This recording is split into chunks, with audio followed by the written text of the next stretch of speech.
আসসালামু আলাইকুম এভরিওয়ান, তোমরা সবাই কেমন আছো? আশা করি সবাই ভালো আছো। তোমাদের দোয়া এবং ভালোবাসায় আমরাও ভালো আছি।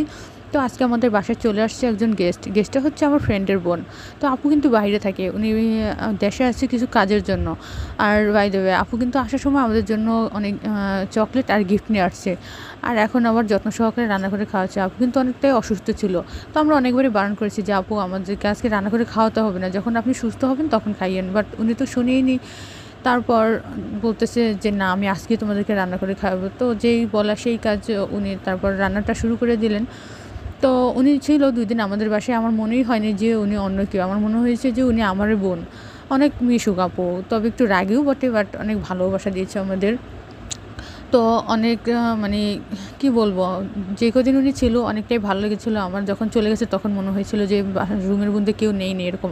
এরকমটাই হয়, তাই না? যখন আমাদের প্রিয় কোনো মানুষ আমাদের কাছে থাকে তারপরে যখন চলে যায় তখন অনেকটাই খারাপ লাগে। শুধু মনে হয় যে আর যদি ২ দিন থাকতো, আর যদি ২ দিন থাকতো এরকম। বাট কি আর করার, আপুর যেহেতু আবার চলে যেতে হবে আর উনি কাজের জন্য আসছে, তো এজন্য আবার চলে গেছে। তো আপু আপনাকে বলছি, আপনি আবার আসবেন আমাদের এইখানে এসে ২-১ দিন থেকে তারপরে যাবেন বিদেশে যাওয়ার আগে। তো আর আমাদের সবার কাছেই খুব ভালো লাগছিল। আর দেখো রান্নাটাও কিন্তু খুব সুন্দর হয়েছে, কালারটাও কিন্তু অনেক সুন্দর। তোমাদের কার কাছে রান্নাটা ভালো লাগছে অবশ্যই কমেন্টে জানাবে। আর কেউ যদি খেতে চাও অবশ্যই আমাদের বাসায় চলে আসবে। যাই হোক, তারপরে রান্নাটা প্রায় শেষের দিকে হয়েছিল।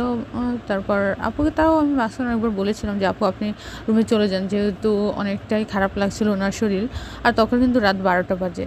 তো কি আর করার, তাও আপু শোনেনি। উনি রান্না করতেছে তো করতেই আছে। তো তোমাদের কার এরকম বড় বোন আছে যে আসলে রান্না করে খাওয়ায় অবশ্যই কমেন্টে জানিয়ে যাবে। আমরা ব্যাচেলর থাকি, কি খাই না খাই, কেমনভাবে রান্না করি, এইজন্য আপু এসে নিজের হাতেই রান্না করে দিল। রান্নাটা কিন্তু খুবই দারুণ হয়েছিল। আর তোমাদের কাছে কেমন হয়েছে অবশ্যই জানাবে।